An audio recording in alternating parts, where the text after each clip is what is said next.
Hey guys, welcome to the VPC. I am Mitch, and today we are going back into episode 3 of the Walking Dead Season 2 podcast with Bros for Life. It's going to be pretty exciting. I know the past two were a little bit longer than I thought they would be, but you know, it's kind of recollecting over our experiences. So, you know, as long as they go, I'm okay with it because it's more of a genuine type experience as well.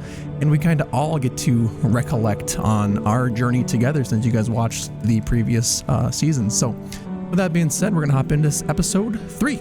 See ya. Hello everybody, Bros for Life here, back with another video. Now in today's video, we are going to be hopping right back into our series on The Walking Dead Season 2 podcast. Right along with our friend, Virtual Party Center. I'm your friend? What? Yes, you're my friend. Wow. Wow, I feel betrayed. I don't think you realize how much that hurt. It's right in the heart. Feel it. Yep. Yep, I'm ready for episode 3 of the podcast. All right, I guess we should just hop right into it. Sweet. All right. Do you remember where we left off last episode? It started off with her. Was it Sarah peeing in the woods? Yes, it was Sarah peeing in the woods. I specifically remember that episode because I started it off and I was like, hey guys, what's going on? Welcome back. And then I'm like, what the heck is Clemmy doing? Just like looking at a tree. I was like, what are you doing? This makes no sense because you just got kidnapped. Like, thanks for coming with me. Thanks for coming and watching me pee. Hey bros, can you come and watch me pee? You know, that's what friends do, right? Yeah, sure. So wait. Oh, okay. What yeah, and then there's Troy just sitting there. I hate Troy. I legitimately hate him. Like, he gave me a Carver vibe, but like before Carver became Carver. Troy was just the a-hole of the season. That I don't know how to pronounce this, or I don't know how to explain it. Like, Carver was Carver, but then Troy was just mean for no reason whatsoever that I could find. I think Troy was probably worse than Carver. Okay. Well, no, I wouldn't go, like, well, not, you know what I mean. Like, yeah. he was a lot more like, I don't know the word to put it. I don't know what you're trying to, I don't know. Like, Carver obviously did worse things. Right. But Troy, Troy was just more of an a-hole about it. He had this army type of voice that just, he was very scary. He was scary. Carver was more of like a sedated anger, where Troy was just like, hey, you little s-hole, you know what I mean? Like, he was angry. He was just angry all the time. Yeah. It was very just unnerving. But after we meet Troy, we get to go into the back of the car, right? We're in the back of the truck. Yep. Mm-hmm. And that's when we kind of have to side with either the group or Kenny, because Kenny's like, yeah, I want to get out of here. Yeah. And then he bonked his head on the door. I thought he like got a concussion. I thought he was like out for a while there, but apparently he got right back up like nothing fazed him because he's a freaking tank. Yeah, exactly. He is a tank. Mm-hmm. So, and then Carlos makes that comment. It was for the better. Well, there's that, but also in that moment as well, I remember this specifically. Carlos like came after Clementine and said, Clementine, shush, you're just a little girl, you shouldn't have an input right here. And I'm like, wow. I was like, geez, dude, okay, calm down. But that was kind of harsh. It was. So yeah, when he was in the truck, when we were on the truck, who were you siding with? Kenny, of course. Yeah. Oh my gosh, like the moment Carlos disregarded me as an opinion in there, I was like, that's what made me mad. I was like, excuse me, I'm a little girl, but I've been through more shit than you have in your life. And or the main character, so get wrecked. Get wrecked, bro. Yeah.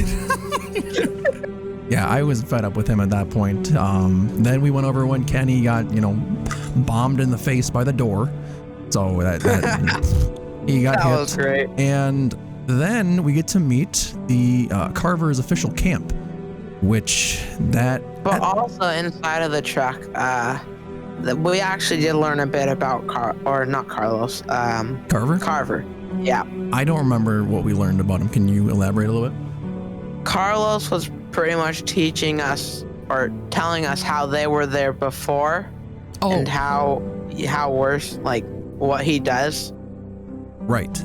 Yep. Yeah. Now I remember. And we also, a point they have to kind of think about is if I'm sure everyone caught on to this that watched our playthrough, but Carver's camp is the same place that everyone went that we got in 400 days, where we, rounded up everybody at the campsite. And then Tavia was like, hey, come back to our community. And it turned out to be Carver's camp, which was a terrible decision on mostly everyone's part. Yeah. So it comes full circle. It's really cool to kind of think about that. And when we first got to that area where we saw the people from 400 days, what were your initial thoughts when you were walking around? Well, I think I can't remember who we first saw. I think it might have been, it was Bonnie, actually. Yeah, Bonnie. It was Bonnie. And then it was, well, for me, it was those two girls, the older sister and the younger sister. Shell. Yeah, Shell. It was those two. We walked by them in the hallway and they're like, who are they? Blah, blah, blah. And eventually I saw Wyatt as well, but I don't know if you saw them too. Who came with in your playthrough? I think I saw Wyatt.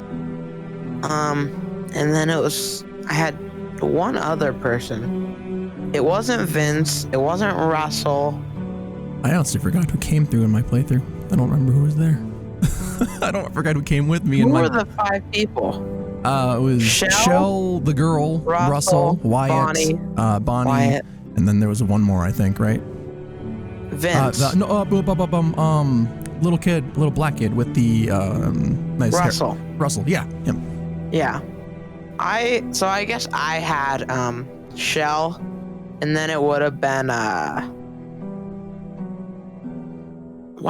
can't think right now. I don't know who came with in mine. It's been so long since I played it. Yeah. All I remember for sure is that I saw Shell and Wyatt. That's who came with Shell, Wyatt, and that's it. I don't think Vince came with in mine, and I don't think Russell came with in mine, so that's why I didn't see them. But regardless, we saw them, and then almost immediately we meet Reggie, who we discussed earlier. Right. And he proved to us that you can get bit, take off a limb, and still survive.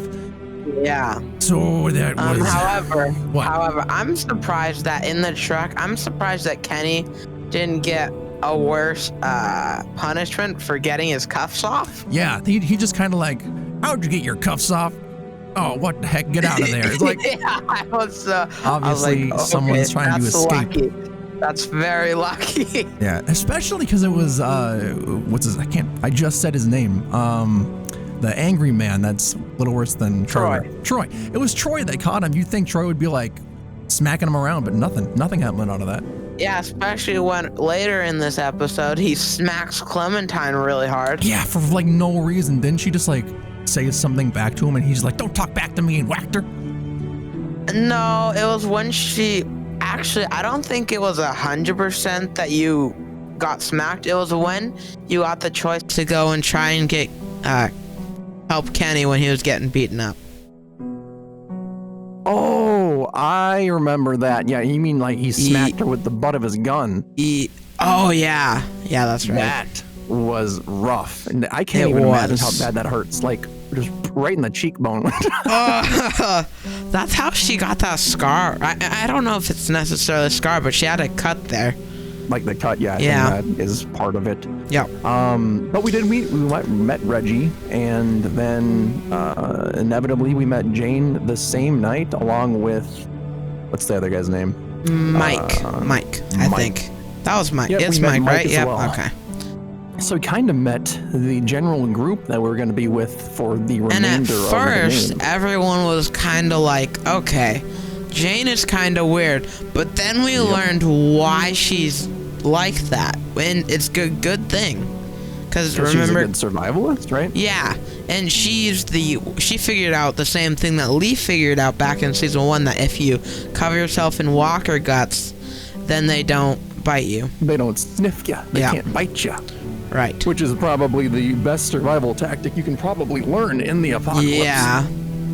I wonder if we'll find any other good tactics in the story. That'd be nice. Yeah, I'm... are you caught up on like the Walking Dead TV series at all, or no? Mm-mm. Okay, so I won't go over anything then, because I was going to say if you are, there are some things that are in there that potentially could be in the future of the game, but Yeah, I do want to start watching that, because you said you do you have all the episodes on your Plex, yep, or no? Every single one of them. All right, I think they're still making new ones, right? They are. They're on season 10, I believe. Wow. And that's a freaking crap ton of seasons. I'm only on season 9, so I have not caught up. You're not that far behind. Yeah, I'm not that far behind. You are on season 1 though, right? Yeah, I haven't even started it. It's gonna take you a long time to catch up. Yeah. And especially if you're streaming and gaming at the same time, you're never gonna get there. All right, I would say take a couple weeks and just catch up. Let's get back to our podcast. Yep. That's fine. Where were we? What were we talking about? We were talking about Jane and how we met Mike and Reggie and everyone.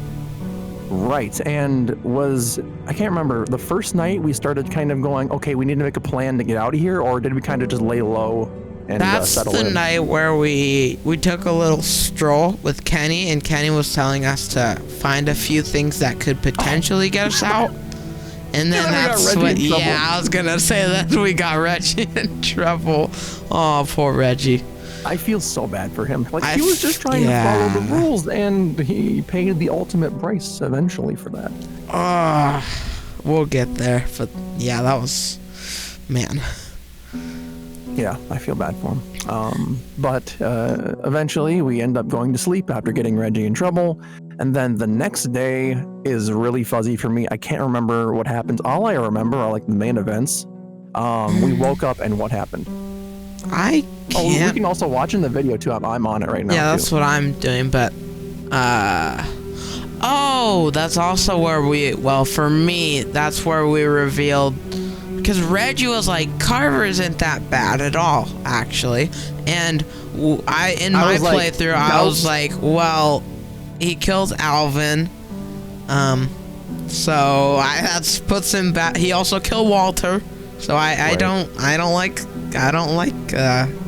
Carver. So yeah, I definitely disagreed with Reggie. But then again, he probably hasn't experienced much. And didn't he say that Carver actually was the one that saved him?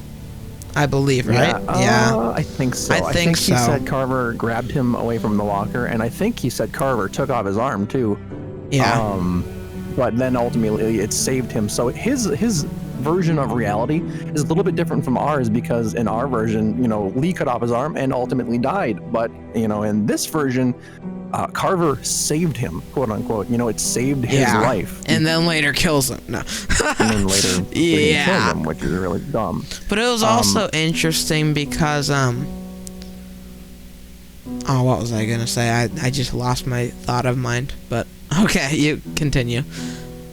I am watching the morning, and this is when you are getting talked to by Carver in the morning in the group, and then Sarah talks out of turn, and Carver tells Carlos he has to discipline his kid. This pissed me off really bad. Like, I don't know. This made me mad. However, I was kind of mad at what's her face? Sarah, because she kept talking, and I told her to shush. Yeah, so I didn't expect it to go that far, but like at the same time, I feel like it's partly Sarah's fault, but I don't think it should have gotten that bad. It shouldn't have gotten that bad. So you're effectively saying it's her fault because, in your playthrough, did you say something to her, or did you just let her keep talking? I think I said, yeah, cool, and then I told her to shush, and then she kept talking. Right, yeah, I was like, stop talking, you were gonna get us in trouble, but then she kept talking, and then she got in trouble. So yeah, me and you both did what we had to do to tell her to shut up, but she didn't, so... Yeah. She also hasn't, she's been like, she's been camped away in her little house during this entire apocalypse. So Yeah. She's been sheltered quite a bit. yeah, which is good, but also not good. Right. Yeah, Carlos, I have an opinion. Like, if the world goes to shit and there is a zombie apocalypse, obviously your way of life has to change somewhat. You can't continue living like nothing has changed, and those that you like shelter away from that is never going to learn how to survive in the new world, and that's what he did with Sarah. Exactly. Yeah. Oh, hold on. My chair just broke. What? Yep. Okay. I have to be very careful or I'm going to fall back, but I'm good to continue. So let's keep going and pray for me. Okay. I don't break my back. Oh no, Mitch. So yes, Sarah was very sheltered, and yeah, that's pretty much the end all be all of why what happens to her happens to her eventually as well. Although there is a little bit in there that we'll talk about later. Wait, what now happens next after before that morning, was it was that the night that Kenny was talking about his son, or was that the next night? That might have been the night afterwards. His son, document? Yeah, because I remember What was he saying? there was one night where he was reflecting and just saying, "Oh, I miss Duck, his dumb little smile." But that might have been the night afterwards. Let me go back and check the night right here. Yep. Okay, I'm sleeping. I'm looking at the video right now, and Yep, that's the night afterwards. It looks like, or a different night. yes, it looks like it's the night after, because when you're laying next to Kenny, all he says is, are you, if we're gonna escape, are you gonna be ready for it? And then you're like, heck yes, I am. Yeah. Yeah. Okay. So continuing Sounds into the good. day, looks like you have a chat with Bonnie, and does that have any significance to it, or? Kind of. I think it kind of does. It kind of shows that she's willing to potentially Help you. be on the side of good, Yeah. in a way. Yeah. And that's what got me to trust her, because when I was talking to her, I kind of talked to about, like, if we were to escape, would you be there? And she thought about it for a second, and I don't know if she said yes. I don't think she said yes directly, but she said something along the terms of, like, possibly or something like that. So that's where I was like, okay, I think I can trust Bonnie.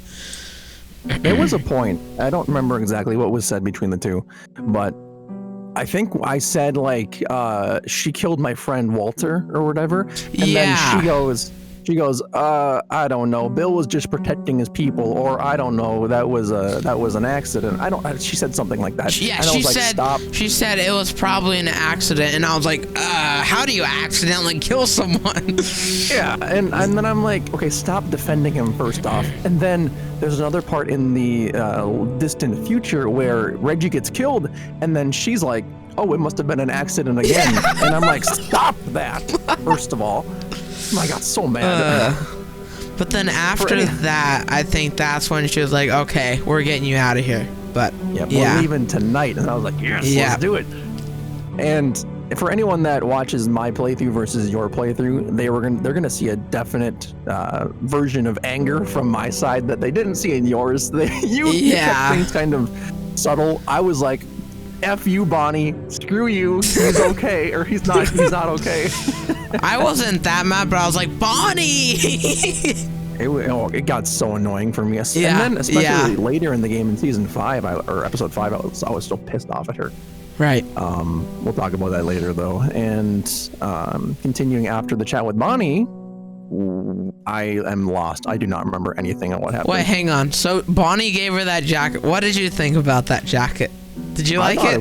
I thought it was adorable. A little colorful jacket. It looks like something I could buy from a YouTuber. I said I don't know, but that's kind of just because I think while I was playing that, like, me as a person wasn't in a bad mood, but in the game I felt like Clementine was in a bad mood, and I thought, like, if that was me and I'd probably be in a bad mood, I'd be like, I don't know about this right now. I don't know. I have no idea. Yeah, exactly. And then that's let's where see. Tavia comes, and then I think we go up to the roof. Yep, that's Rose, where I we have a- go to pick petals. Yeah, I believe you're right. They take us up to the little garden, right? Tavia takes us up there to meet Sarah, who is like Sarah. cowering after being slapped. And Aw, how did you man. handle that? I think at that point I was literally face palming like, Sarah, you can't be doing this right now. I know you got smacked. I know it probably hurt, but you have to man up. I Yeah. was kind of mad about that. I think I said the same thing I said, Sarah, you got to grow up a little bit. And Yeah.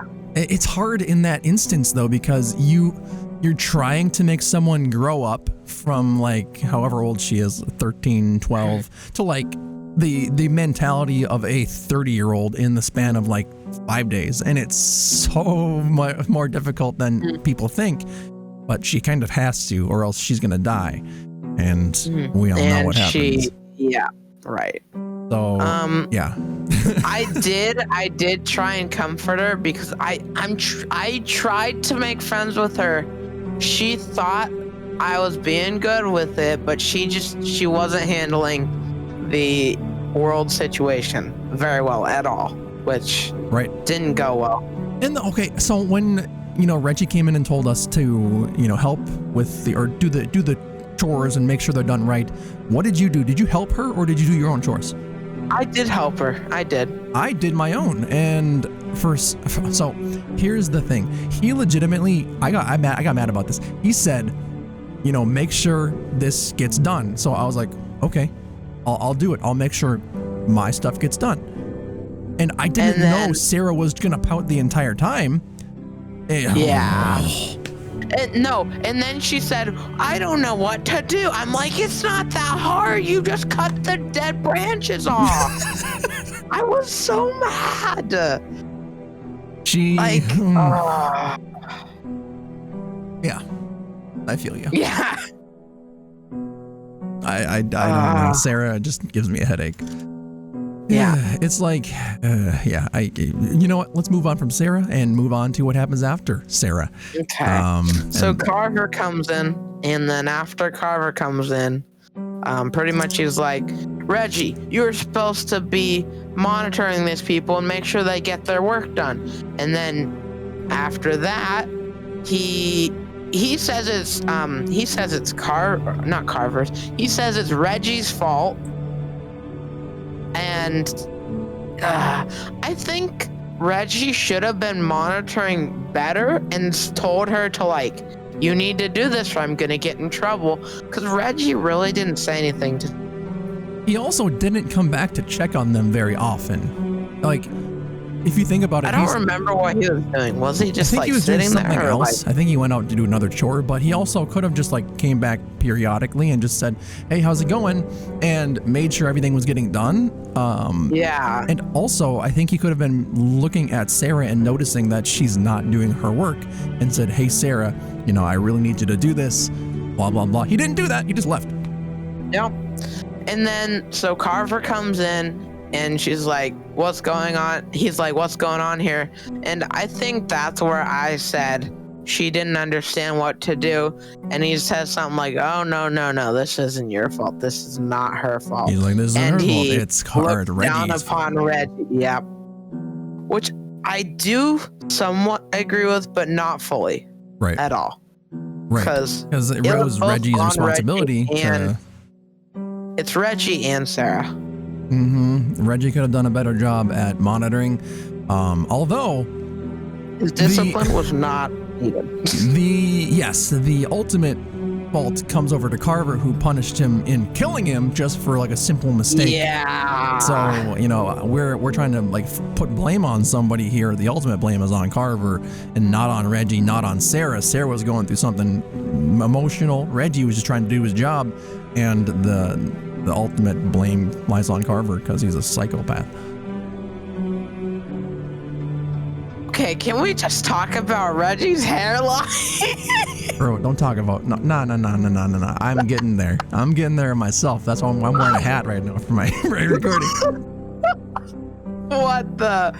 Bro, Yeah. I'm looking at Reggie right now. I'm like, okay. Yeah, you're looking at his haircut. Here, let me see if I can pull this up. Here, hold on. Oh my god. I'm pulling it up. There we go. All right, let's go to right here. Game. All right. Not even like There's even. Reggie's haircut. I'm getting there. Slowly but surely, I'm getting there. Getting old sucks, bros. For real. So, Reggie ultimately dies because Carver pushes him off the roof pushes of the him building. off the roof. And then we get to go explain that to Bonnie, right? I would have grabbed Carver. I would have grabbed Carver and pulled him down with me. I would have too. I honestly would have, if I'm going to die for this, friggin' he's going down with me. But, Reggie's Reggie. I mean, one then arm. again, I was about to say, he only has one arm, so he can't really do much. Then we go and tell Bonnie, this is what we were referencing before, that, Reggie just died. And she goes, maybe it was an accident. Like, okay, Carver's killed how many people now, and how many times can it be an accident? Senorita, you need to learn. 2 for you. What? You said how many people has he killed? I said 3 for me, 2 for you. Yeah, 3 but for still, yeah. pretty bad. How many times can you kill someone and it be an accident? How many times? 500. Yeah, 500. All right. In Bonnie's mind, apparently. Apparently. So after we tell Bonnie, what happened, and she's still on the fence, we end up going and meeting Kenny and Mike in that area, and we get attacked by the walkers, right? I don't think it was it right after that. Yeah, I guess it was. Yeah. Yeah, we get attacked by the She's walkers. on the way. And I believe that's also when we meet up with Luke, who takes us. That's afterwards. Oh yeah, after we meet Kenny and Mike and get attacked. And then as we're walking back, right? Kenny was in a bit of a feud with Mike, and he was. He should have calmed down a bit. Right, Kenny had a bit of an anger problem the entire season, and no, I think just in general. Maybe not since the beginning, but ever since season 1 where Katja and Duck went away. Yep. I think that's what kind of changed him. Probably. I would agree. More so, yeah, I would probably say that's the moment we kind of snapped. Also, that scene where Clementine was going behind that rack, that was scary. You mean when she's getting attacked by the walkers? Yeah. She went behind that bookshelf and then was trapped. I was like, oh no, we might be dead now. But it was a very in the moment I position. kind of had a hope because both Kenny and Mike were in the room with her at the same time, so I figured someone would step in, but no one did. It was all us, which was really lucky. And then Troy came in and he's like, Troy's like, oh, you should have handled it. No, he blamed Clementine for almost getting killed. He's like, make me come in here and save your butt. I'm like, okay. Yeah, that wasn't needed. Troy's an a-hole. Also, apparently there's a few things you could have done there. You could have yanked on the cord, which brought the light down and it went dark, or you could grab the screwdriver, I guess. I grabbed the screwdriver. I cannot remember what I grabbed, and I already went to the next episode, so I can't go. Well, I can actually. Let me go here and let me see what I grabbed. Actually, I'm gonna be interested to find out differences. You said you grabbed the screwdriver, right? Yep. Okay, let's see. You could have also got. yanked on the cord and brought the light down. I grabbed the ladder in the previous room. I'm on there. I grabbed a cord, and I think I brought the light down. Did I? I'm watching right now. I did. I brought the light down. Oh my gosh, that's so scary. Wow. That's terrifying. Yeah. Holy crap. That is. Yeah, that's terrifying. Jeez. So yeah, we both had different initial outcomes. reactions right there. Yeah, that's interesting. And then after the walker That's when attack, we're walking back, and I think we end our episode right there. Yep. And then we start the next one with Luke. Luke grabs us from inside the little comic shop, and that's when the plan begins. I started biting down on his finger. You did too, right? Yeah, I think like, I did too. I feel like, yeah. But that is when our like, plan starts up, right? Yep. The plan that ultimately leads to Kenny getting Luke, his... I thought Luke, I didn't think he got bit, but I was like, Luke, are you okay? But then later after I recorded that episode, I was like, I forgot he hasn't slept in a few days, so it makes sense. He looks bad. Poor, yeah. You could see his eye bags under him. Mm-hmm. He looked like he'd been bitten. He looked like Lee from the season 1. Yeah. But it honestly did. That starts in the plan of action where we'll get him a radio and get him things, blah, blah, blah, to get us escaping. And that leads to what happens with Kenny. And that's the rather unfortunate side of everything. But what happened after we talked to Luke? He told us to get out of there, and then what? I can't remember. I'm kind of looking at it right now. It looks like we get to go back to... Oh, we get to go to talk to Carver. He said Carver wants to see you in his office. Hang on. After we got out of that shop, what did you say to Troy? I said something really, really stupid. I said I got scared of the walkers because they, obviously they came in and broke through the wall before. So I thought a reasonable excuse was, hey, I'm scared of the walkers. I popped in here to hide from them. You want to know what I said? What did you say? Look at comments. I was looking at comments. Hey, just reading some books while I'm supposed to be working. Oh, that's funny. Hey, I agree with you. Comics. Hey, I would escape to see those too. Don't worry, bros. I'm on your side here. Yeah. So. Oh yeah. So this is where we go to Carver's office. Talk to Carver. And this is where I run into Wyatt. You run into Wyatt, and I believe Wyatt's like, hey, you should probably get going. I'm like, no, duh. We had a split up here with our stories because in mine, Alvin is there in the chair being like tortured by Carver, and in yours, what happened? Rebecca was talking to Alvin, and Alvin made her cry. Oh, I think the same thing happened in mine, where she like came down the stairs crying as you walked up. Yep. So the same thing happened in there. When you walked into the office, was there anything off? Was there anything happening? No, not really. Okay, so it was just kind of mainly, it's a difference of Alvin is in mine being tortured in the chair versus yours, where you just go and see him. In your video, I saw that. I was like, oh my gosh, that's so... Like, he looked so bad. Mm-hmm. He had been through a ringer, that's for sure. He had blood all over his legs, his coat, his neck, his face. Like, he had been through some shit. And for me, when I walked in there, when I walked in that room, Carver said he needed to talk to me. And he said, I would start behaving or else you're going to end up in that chair over there. I was like, oh shit. He legit told me if I don't start behaving better, I'm going to end up in that chair, which now that I know what happened to Alvin in that chair, that's like, oh my God. That makes total sense. Holy crap. Wow. Carver isn't playing, and that's one of the scariest things about him is he will legitimately torture and kill you if he says he's going to. Mm-hmm. And the sheer fact that he says he's going to is scary enough, but yeah. I don't know. And then that is also where he starts talking to us about. Here, you go ahead, because I've been talking for a while. Do you remember what happens? I think he kind of like says, "Hey, you've got what it takes to, be like me, right?" Yep. He says, "Oh, you're a lot like me than you think." I think he was trying in that moment to like convince us that what he was doing was the right thing. He was like, "I have what it takes to survive, and so do you." But in that moment, we also said, or at least in my playthrough, I said, I'm not like you. I don't murder people for fun.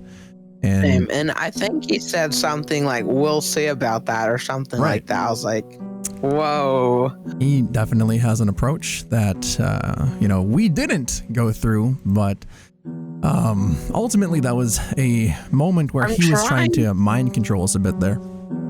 I'm trying to think if there was anyone like as bad as him from season. I don't think there might have been. From season 1? There's obviously there's obviously those people at the farm. They weren't as bad, but they ate people. I don't think there was anyone as bad as Carver. Let's see. So you're talking about the dairy farm, right? Yep. Dairy farm. I mean, they seemed like nice people, but they just had a secret. And then once they got out, they were like, aha, you're going to die too. Carver just seems like an a-hole himself. And then he's actually like going in and killing other people around you, which makes him seem even crazier than anyone from season one. Who was that? I mean, season one had the, I guess, the dairy farm, and they had... Then I think everyone else was mainly part of the group. Yeah, part of the group. There was a few random people, like at the end, there was that one guy, you know who I'm talking about? I can't really think. There was Vernon's group, the Raiders, with the archers. You mean like the stranger guy that we took the stuff from the car? Yeah. Yeah, he was just creepy. He wanted to kidnap Clementine, and he was just creepy overall. He wasn't like dastardly and murderous. He was just creepy. Same. Yeah. I would say Carver is, up to this point, the most diabolical. Yeah. Yep. After we meet with him, what happens? I don't remember. I think after that, it might be, it's nighttime after that, and that's where we have that plan to escape. Is that really already? Holy crap. Yeah. Jeez. Okay. So what... I'm trying to remember the initial plan. Didn't somebody say, there was an argument saying, we have to leave tonight or we have to leave right now, or they were saying we need to stay here and kind of map out our plan. I think they were saying we should leave in the morning. Leave in the morning and get Luke the radio, right? Yep. Gotcha. Okay. So, But then there was also Kenny. I think Kenny was the one that was saying we should use the radios in the office. Radios in the office to lure the horde, right? So, yep. And that is the ultimately the plan that we went with, and it turns out it worked, except let's talk about that as soon as we get to it. After we talk about the plan, then we have to work on Clementine getting the radios. And this part was, I think, the most stressful for me in this episode, because I didn't know if I was going to get caught or not, and it was all up to me to find the radios and get back to the group to make the plan successful at all. Just imagine if you got caught there. The outcome had to have been horrible. Had to have been horrible. And the whole group, I mean, ultimately, we know Kenny was the one that got punished for it, but the entire group would have been punished if Clementine got found out there, right? Definitely, I think. Yeah. So Clementine gets the radios, and then they go to bed, and that's when they had that talk. We forgot to mention something very important. What did we forget? This is actually where... while they were talking about getting the speakers, I think Kenny said, like, Rebecca, I think, was saying that we need a better plan. Like, how are we going to get out of the horde of walkers? And then Kenny said something like, improvise. And they were all like, no, if the end of the plan is to improvise, it's not a good plan. So that's when Jane pops up and says... You use the walker guts as body armor, pretty much. Yep. Okay. So, we did miss that, and that was one of the more important parts because it shows how we're going to escape, and it works. It works because we know in season one when Lee came to Clem. That's how they escaped the marsh house and get into the back of that truck or whatever they were in. Not the truck. Wasn't it a store, or maybe it was a truck? I don't know. It was a pawn shop, I think. A little pawn shop or something, and we know what happens there. But it shows that, covering yourself in walker guts works, and you can successfully migrate through a horde and them not attack you. So we have a plan at this point, and then Clementine has to get the radios. And then this is the moment where everyone's going to bed, and we have the talk with Kenny about Duck and the kids. And when he was saying that, what were you thinking? I mean, I obviously felt sorrow for him. It was definitely hard because we had moments with Duck, Lee. As we played with Lee, there was that great little bonding experience with Detective Duck.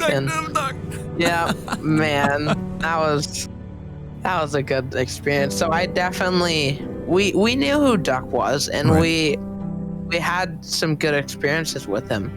So we knew how Kenny felt there. Yeah, and we definitely felt the same empathy for him that he was feeling. And that's the thing about Kenny is we've been with him the longest. So we know what, I guess, when he's talking about these experiences, because sometimes when people talk about things like, oh yeah, this happened to me in my past, you're just like, oh man, I feel bad for you, but you didn't live through those experiences, but we did. So, and that's like, even in real life, a lot of times you think like that, like someone will say something bad that happened to them and you'll say like, you obviously feel bad like them, as you said, but you don't know how they feel exactly. So this was a good experience with that talk. We got the whole feeling, the whole circle came around and we knew exactly what he was feeling because we lived through it with him. And then the next morning, I believe, that's when Mike and Clementine and Kenny were all fighting over who should take the walkie-talkie. Clementine and Kenny were saying Clementine should obviously take it, and then Mike was like, no, this little girl. Yeah. I mean, where were you standing on that point? I don't know. In my mind, it made sense for pretty much anyone to take the walkie-talkie, but then again, me and Luke had been the only ones that talked at that point, right? Or no?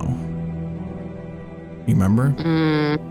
No, we talked it over remember, like that night before, Rebecca and everyone else was saying that Luke stopped to talk to them. Oh, right. Okay, so yeah, then at that moment, Luke did talk to everyone before I was that, probably like, I don't know, maybe just Clementine takes it because she's the kid and she would seem the least suspicious. That's probably what I went with.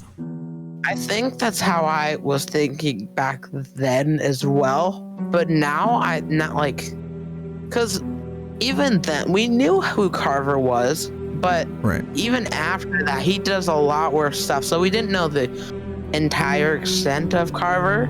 So I think that's where we like now I feel like I probably would have said someone else, because if we did get caught, luckily we didn't, but if we did happen to get caught like as Clementine, I think it would have been a lot worse outcome. I'm very curious. Did you ever go back and watch the choices of this or no? I don't think I did this one, no. I'm curious because I'm assuming that regardless of the choices you make, you end up with the walkie-talkie because, I mean, if Mike has it, think about Kenny would have no reason to be like, hey, I have the walkie-talkie after, Carver calls him out on it. And Mike would be the one that gets punished, and Kenny would not because he's not trying to protect Clementine, right? Yeah. So I'm assuming that regardless of the choices you make, you end up with the walkie-talkie and then Kenny has to protect you. If there is another outcome, that would be amazing to see, but I doubt it. I don't think there would be. Right. Just because also, I think you had to choose right before then. And I think probably if you would have said, let's go with Mike doing it, that probably would have been as soon as Troy came out. And then that's when Kenny just puts it in your pocket. In your pocket. Yeah, that's what I was probably assuming. Then as soon as what? Go ahead. No, you go. That's fine. No, you go. Oh, I was gonna move on to the next part where we walk out and go see Bonnie. Well, yeah. Okay. So as that happened, I wanted to just point out quick how Kenny made the dumbest excuse right there. Your pockets were. What did he say? He goes, "Oh, look at you! Your pockets are all out," and I'm like. Like, what the heck, Kenny? And then literally Troy says, whatever. And it's like, okay, obviously, if someone said that in front of you, if someone was like, oh, look at your pockets and stuff, would you question that? Yes, I would.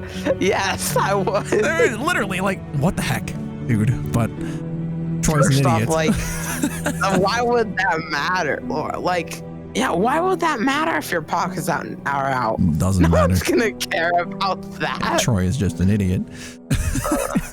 I mean, Kenny partly is there. That's right. So did you show her about the walkie-talkie and tell her about it, or I did. you? I trusted her. I did. I kind of questioned it I think you kind of questioned it at first, actually. I think I was kind of like, do I trust her in this moment? And then ultimately I decided, yes, maybe I should, because she was on the fence, and then it worked out for me. Yeah. Oh, remember, actually, we were supposed to go with Kenny and Mike, actually, and Bonnie pulled us aside. Yeah, she's like, hey, can you help me out with something quick? And then everyone's like, I don't know. Yeah, I was like, it's okay. But, and then I think she was talking about leaving, actually, or something. I think so. I can't remember here. Maybe, I can't remember exactly what she said. I'm gonna try and pull it up where you're at. Let's see. I am right there. Okay, yep. Now let's see what the subtitles say quick. She's like, come on in. You can talk to me if something's up. I was dishonest when I first met you, but I swear on everything holy that'll never happen again. And that's when I said, Luke is waiting for me to give this to him. He needs it. So that's what she was like, basically apologizing for, her distrusting you. And that's when I was like, okay, well, here, I'm going to trust you real quick with this walkie-talkie. Yeah. Okay. Yeah, I think I did the same thing. So yeah, that makes sense what she was saying there. It does. And then after that, you were going to say something? Yeah, I was going to say that's when the holy grail of moments happens, right after we talked to Bonnie. Yeah. She says that she's going to help us get out. But then we get where we suddenly hear Carver screaming, and he wants to know who stole his walkie-talkie. So this was quite the moment in the story for sure, because it had quite the effect. And ultimately, if you want to go ahead and run down your feelings when it was happening, that would be a good opportunity to do so. Oh, you're talking about when Carver was beating Kenny? Yeah. What were you feeling? Man. I was very enraged. Well, before that, that's when we went to go find Luke, right? Or did you already mention that? No, didn't we? Oh wait, you're right. Oh my God, I totally blanked. That's when Luke was gone. Yes, we did go and try to find Luke, and then Luke was missing, and that's when we heard Carver getting mad, right? Yep. Okay, so yep, I totally blanked again. Oh my gosh. I'm at the point.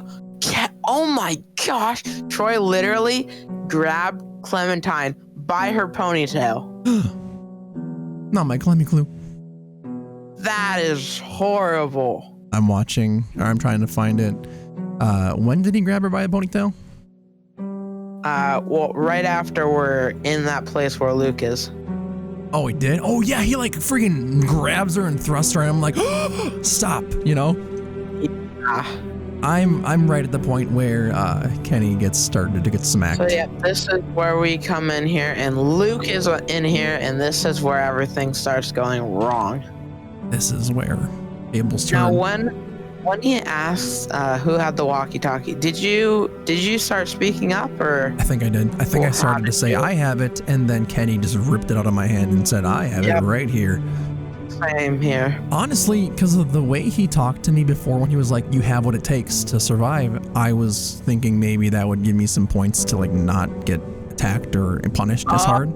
That's actually smart thinking right there, but I still think he probably would have abused us very bad. Probably, or told Troy to do it because Troy's a butthole too. So when Kenny was getting attacked, I pretty much, in the moment, I thought Kenny was dead at that point. I thought Kenny was going to die because obviously, think about what happened with Reggie and how little of a situation that was. And now he has a obvious like treason. Someone's trying to plot against him. And that's what I thought. I thought Kenny was a goner. That was... And Kenny was so calm about it. I felt so bad. I think I almost started crying when he was starting to get beaten up. I was like, that was just such a hard experience. It made me feel it made me feel like one of my like relatives or like siblings or family members were being beaten to death in front of me. Yeah, I'm watching it right now. That's so hard. And well, obviously, Sarita goes trying to help, and Carlos stops her, luckily, because now, did you go and run up to Kenny and tried to stop him, or? Yep, same here. And that's where he punched. And then luckily Bonnie came in and she stopped it. Oh, she did. Wait, I'm watching right where I say help Kenny. And I run in and boom, he hits you with the butt of the gun right in the face. And Kenny's getting the literal shit beaten out of him. And then you're right, Bonnie comes in and says, that's enough. And that's also when Bonnie says, we're leaving tonight. Your face is so mad. I'm so pissed at him, dude. I was so mad because, like, holy crap. Well, I'm just sitting there almost crying. I was so mad. We have almost opposite reactions. Wow. Yeah, like. But yeah, no. I just wanted to take Carver and, like, it sounds demented. I wanted to do what he was doing to Kenny. Wow. Oh, Kenny gets payback. I'll tell you that. Oh, does he? Oh, I don't remember what happened with that. So I didn't watch that happen. You did. I did watch it. And we'll get there, because we'll get there. But oh man. I chose to let Clemmy see that. Maybe I shouldn't. But yeah, like you said, we'll get there. And after Kenny gets his beating, we talked to Bonnie. That's where we're all sitting in the around the campfire. Yep. Oh, and I'm watching you. Yep, Nick is there. For me, Nick is not. So. Poor Nick.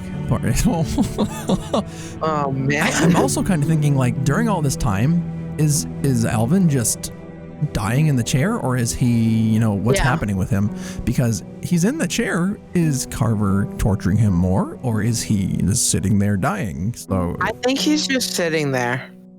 I'm not positive. Leaping away, I guess. Yeah. Then you're right. We're walking around the fire, and that's when. Then remember, everyone is. I can't remember those. Oh yeah, everyone was saying, except I think Luke was saying, the main person that was saying, we can't leave tonight if you're seriously thinking about. And then he says, if you're seriously thinking about doing this, we might need to start talking about leaving someone. And I got so mad right there after he said that. Leaving Kenny behind. And then Carlos says there's no hope for the eye. He might have a bad brain injury. And then that's when he says, Kenny comes out of nowhere and says, what does he say? I can't remember. Let's see, I'm looking at it right here. Let's go back and take a look and see what he says. I think everyone is saying, they're saying we might have to leave someone behind, and then Kenny comes out of nowhere and says, good, well, you won't have to. And then that's when everyone's like, hey, Kenny's alive. Good freaking God. He looks Your face looks so happy. You're so happy at that moment. Bro, I was crying. I was tearing up. I was tearing up a little bit. Same here. I was honestly so glad he was alive, and he was still his normal self. And you can never know with brain injuries, because people might be a little, messed up on that. Especially after that, Carver's fist of steel, and then it gave you another. It gave you another option to hug him. Did you do that? Because I did. Of course, you can't pass up an opportunity to hug Kenny. You can't pass an opportunity to hug Kenny. This is a moment where our stories also had that separation, because we got tasked to go to the intercom room, right? Yes. Mm-hmm. Yes. You had that talk with Alvin. Yep. And when you went to the intercom room, what did you do? I don't remember what you did that differed from my playthrough. I think really the big difference was, did we do the same things, except you had a talk with Alvin, or? I think I had a talk with Alvin, and then Alvin ended up. Did you turn the radio on? I did. I turned it on. Yep. Okay, then yeah, we did the same things. Mine was just shorter, and you had a different way of getting out. Okay, yeah, and then I remember Alvin took Carver's little pistol and then shot one of the guards that was coming my way. And he saved me and ultimately died in the process. So regardless, he died in your episode 2. He died in my episode 3. Or is it 4 or is it 3? It's 3. And, regardless, he was kind of a hero in both circumstances because he gave his life to, protect the group, quote unquote, each time. But mine was just a little bit more sacrificial, I guess, if that makes sense. Yeah. So that's the moment right there where things started going downhill for Carver, because now the Horde was heading towards his camp. Yep. And what were you thinking? Do you think the plan was going to work out at that point, or were you thinking it's kind of chaotic? I was thinking that I for sure thought that something horrible was going to happen and something was going to go completely wrong. Okay, and did you think what was going to happen to Carver would happen to him? I don't think I did. Okay. Also, I have both of our, it's funny because I have both of our videos on my second monitor. They're literally in sync with each other. Yeah. And except when you walk into the room, we both walk into the room, I go over to the radios and you go over to Alvin. And actually the thing is, when you go to talk to Alvin, he's actually not he's unconscious the first time you walk in and go talk to him. Right. He kind of just wakes up at that moment, which it seems like fate in a way, because that was his moment to shine. Mm-hmm. So it looks like after we both have that complicated thing with the radio where the CD is gone. And at that point, I was like, oh no. Out.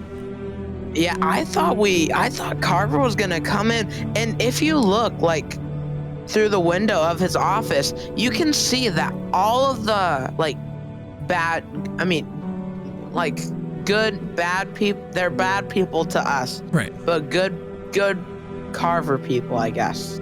Yeah, they are all scrambling around, right? Yep.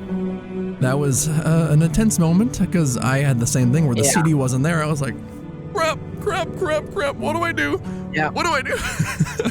Yours was longer though, because Alvin came out of nowhere, found his glasses. You had that nice talk with him. Yep. And yeah. I ultimately got to tell Rebecca what happened too, and then, she says, kill him. When we have, that moment where we jump on top of him, what happened? It was the same with you? So there was 2 things you could have done there as well. Oh, tell me. You could have apparently you have a gun in your pocket somehow or something. What? Or I'm not sure, but there was an option that I saw with a gun. And interesting. Maybe, okay, so I know there was a gun in Carver's desk that Alvin used to shoot that guard, but it could have been... for me, okay. Yeah. Yeah, I think if Alvin was dead, you had the option with a gun and you could have shot Carver. Really? Yep. Ooh. I saw that on an All Choices video as well. So that's interesting. Yes, that's definitely interesting. I'm guessing the outcome is the same, though, with Kenny beating his face in with a crowbar. Is that right? Yeah. Okay. And you watched that, and that was brutal. Yes, it was. At first, I was like, yes, let's watch what happens to this a-hole character, but I did not realize how graphic it was going to be. So, yeah, like I said in the playthrough, after seeing it, I probably would have chosen to, at least, being me, I'm 24, almost 25. I'm like, okay, I've seen shit like that on the internet already. I'd be fine with it. But having a little girl see that, let's not do that again. Yeah. So I think you had the better choice there, where you kind of skipped over the graphic of that because, in reality, like we were mentioning before, you're growing up in the apocalypse. You're going to see some stuff, but if there's a chance you might want to keep some of your, innocence, you may want to choose to do that as well. Yeah. Exactly. So after Carver dies, we move on to the escape. And this is a moment for you where one of your characters gets taken from us, right? Or one of your favorite characters? It's both of us, isn't it? Oh, well, yeah. Who are you talking about? Carlos. Carlos, yep. I mean, I liked Carlos. He just wasn't one of my favorites because he kept making these dumb decisions, and more so, I liked him, although I didn't like the way still he like doubted me in that truck, and that stuck with me because I was like, geez, I see where I stand with you, bro. You think my opinions don't matter because I'm a little girl, and obviously in that moment, Kenny was like, I'm with you, so I'm like, I'm with you, Kenny, too. So that is what it is. You're making definitely some great points, but I think if you look past all that, I think Carlos and Carver, they're different people, okay? Yep. They're different people, Josh. Get this out of your head. Yeah, so Carlos, I think if you look past all that, I think he did all that just to protect Sarah. He did, definitely. If you think about it. Right. So imagine him as a non-apocalypse dad. He probably would have been great. Or he was great until the apocalypse came around, and then that would happen. So yeah, I see exactly what you're saying. Like in the moment, he was trying to be a protector for Sarah, which ultimately he goes, okay, I'm going to try to protect the group. And then he goes, I'm going to try to protect Clementine by telling her, hey, you know, your opinion doesn't matter right here. It's the adults are talking. But then again, Clementine is not his kid, so he can't say that to her in a way too, right? Yeah. So Carlos ultimately gets the bullet. He ends up dying. But this is also where we find out, or we get to test out the theory of cover yourself in walker guts and try to escape. Yes, and this is where Clementine was used to it, so she took it very well. Sarah, on the other hand, she freaked out so much about that. Sarah, of course, the anti-gross Sarah. Always Sarah. And then Jane's just taking it. She looks like she's done it a million times because she says she does it every night. Yep. But it's like she looks like she's done it like, I don't know. She looks like she wakes up in the morning, does it for breakfast, and then washes it. Yeah. And then Troy comes along. Oh boy. Good old Troy. Good old Troy. And then in your video, you completely skipped over this. Like you cut this out of the game itself, right? Yeah. Yeah. Do you want to talk about it, or do you not want to? You can go ahead and talk about it. Okay, so I'll let you talk about it. For people that didn't get to see it in, Josh's playthrough. So essentially Troy comes out and he's like, what the heck are you guys doing? And then Jane was like, hey, Troy, we talked about this. We're going to get out of here. And Troy is like beyond belief going, what the heck are you talking about? I thought you meant, get out, like spend some time in the actual, the shop and not actually out in the wild and whatnot. And then out of nowhere, she's starting to try to convince him, and she ends up just pulling a gun and shooting him right in the pee-pee. Yeah. And he is, he no longer has a wiener, and the zombies come over and start eating him alive right in there. So that's what you missed out in Josh's playthrough. Yeah, I just thought that was too brutal to leave in mind because a lot of my audience is kids. Right. So. Yeah, that is a little brutal, and that definitely it goes into. That's also why I started cutting out cusses in my channel, because again, I'm a child personally still, and that means a lot of my viewers are kids. So you have a responsibility to kind of keep it PG because you know who's going to be watching you, et cetera, et cetera. Yeah. And that makes total sense. But then after Troy gets shot, he gets started to get eaten. Then we suddenly see that the rest of the remaining crew for Carver are up on top of the roof using their assault rifles to shoot down at us. Yeah. And that's when panic starts to set in. I think actually the whole group gets split into two. It was 3 groups actually. I think Rebecca and Jane. It was Mike and Kenny. Yep. Me and Sarah, and then Carlos was there for a tiny bit. And Carlos was there. Yeah. And Carlos got ultimately shot by one of the crew members on top of the roof. And that's also when Sarah started to freak out. Yeah. Which makes sense. Yes. But like, I feel so bad for her. I couldn't. That's in the middle of that. All that craziness just... And then after that, Sarah runs off in the woods. And this is where we come up upon Sarita. I think we made... Sarita. Did we do different choices or did we do the same choice here? I think we did. Yep. You took off the... Or no, you didn't take off the... I took off the arm. You took off the arm. Okay. Did not go well at all. Oh my God. That like... She started screaming and then... Didn't she get eaten right there? Yeah. And then for you, it actually lasted quite a while. What do you mean? Like Sarita, you left, you took out the zombie to try and save her for a little while. And it worked. She stayed up until that point in the future part. Episode 4. So yeah, in the moment. So here's what I thought. My thought process behind the whole thing. You can go over yours as well, because this is the end of the episode. We kind of want to know what our thought process was, and mine was, she's being bitten. I want to know, or I mean, not I want to know. We're in this chaos situation, and I said, okay, if I was getting bit, I would not want someone to chop off my arm and then I'm still left with being in the chaos as I'm bleeding out. I was thinking, okay, maybe I could kill the creature and then escape out of there quick, and then someone could cut off my arm, because then that we know it saves people.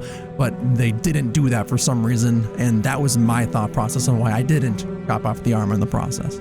And that was ultimately the better decision. Tell me what you were thinking at the moment. So the reason I cut off the arm is because, like, I guess I wasn't really thinking about how we were in all this chaos at the time. Like, we were obviously inside of it. I probably should have been thinking about that more. But really what I thought about mostly was what Reggie said, and that was, if you're able to cut the arm off as soon as possible, then you're able to live through that. So that is probably what made me cut her arm off. Right, yeah. I was thinking more about that, other than the fact that we were in the in the middle of a giant horde. So it's definitely something it crosses your mind. You're like, she's being bit. If we take it off now, she survives. That's the first thing that I did also think of as well. But then my like survival brain kicked in as well, and I'm like, oh my God, we're still in the middle of this friggin' hellfire right now. We have to get out first. And I honestly thought they would take the arm off right after they got out, but they didn't. And I honestly don't know what happened. But that wraps up episode 3 of The Walking Dead, and Carver's arc is officially done with. And the next arc, the next 2 arcs are kind of sad. Oh, what? I'm gonna switch to my choices screen. That way everyone can see what I did. Good idea. Let me do the same thing here. Just, again, give a quick summary of all the choices at once. Yep, I like that. Go there, turn this on, and go to the game. Perfect. All right, let me go here and boop. Cool. All right, so I got my choices up. Let me know when you're all ready to go over them. You can go ahead and start reading them off. Perfect. Okay, so episode 3, In Harm's Way. Compassion helped Sarah with her chores. We know where this went. I did my own work. You did your own work because that's what I thought I had to do, because Reggie told me to do it. I did help Sarah because I think I guess the main reason I did this was just because I knew where she was. I knew where she was, like, in her point of view, her mind. She wasn't in a good place. She just got smacked across the face. Right. So it's like, I thought helping her out would be the better choice, which, I mean, I guess either way, it didn't go well at all. I think either choice makes sense because you want to help your friend and be there for her. But then again, the other choice is, you do as you're told and help or get the work done that Reggie told you to do, or else he's going to get in trouble. So either one works out just fine. Okay, this next one is interesting to me. Trust, told Bonnie about Luke. I did tell Bonnie about Luke, and you did too, right? Yeah, I did. Dude, that is so interesting. That so many people didn't. Yeah. I wonder how it plays out. 40, 43, 50, 60. It would be 64. 3.5. Yeah, 63.5, right?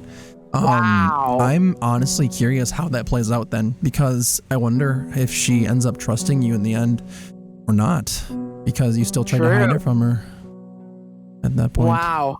I'm actually kind of surprised that we were on the lower end of that.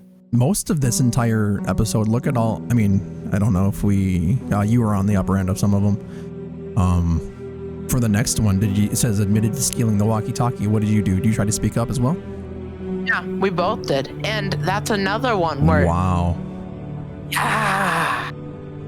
How much... Do the math, because my math brain isn't working. Yeah, okay, there you go. I just did a ton of exponents homework, so give me a break. If you wanted to be extremely accurate, it's 66.7, but, just whatever. But yeah, I'm very shocked that more people didn't. But at the same time, I get it. Right. Yeah, I mean, part of me, at the same time too, if you didn't speak up, maybe he would have never found out.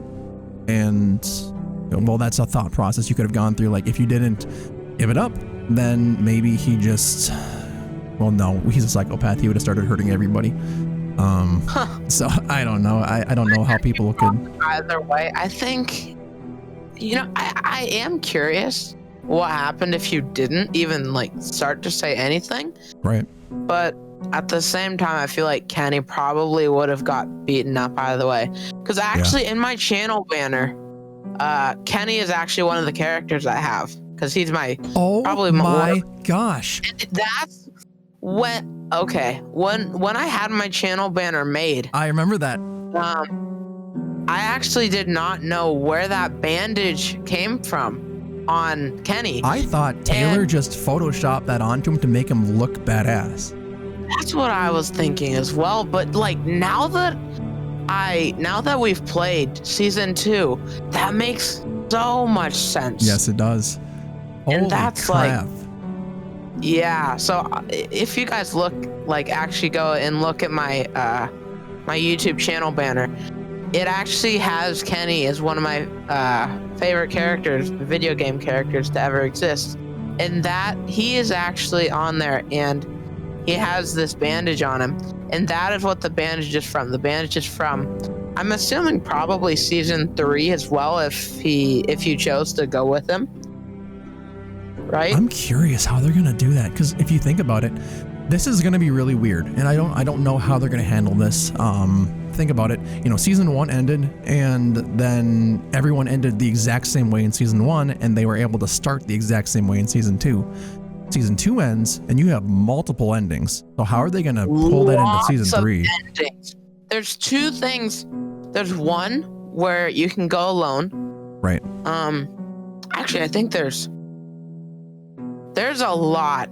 There's 5 different ones. I think there's 2 outcomes with Jane, 2 outcomes with Kenny, and 1 with you, or 2 alone, actually. So it's a lot of different. I'm very, very excited to see how this plays out for just not even our choices, just because we had the same one. Right. So I'm excited because in a way it helps us branch into the next season, because we can also just be like, hey, we're picking up where we left off, and we're going to have that, I guess, same scenario where we went from season 1 ending to season 2 start, where it's the same. So it helps us with our continuity when we're continuing our playthrough. So yes, that's really nice for us.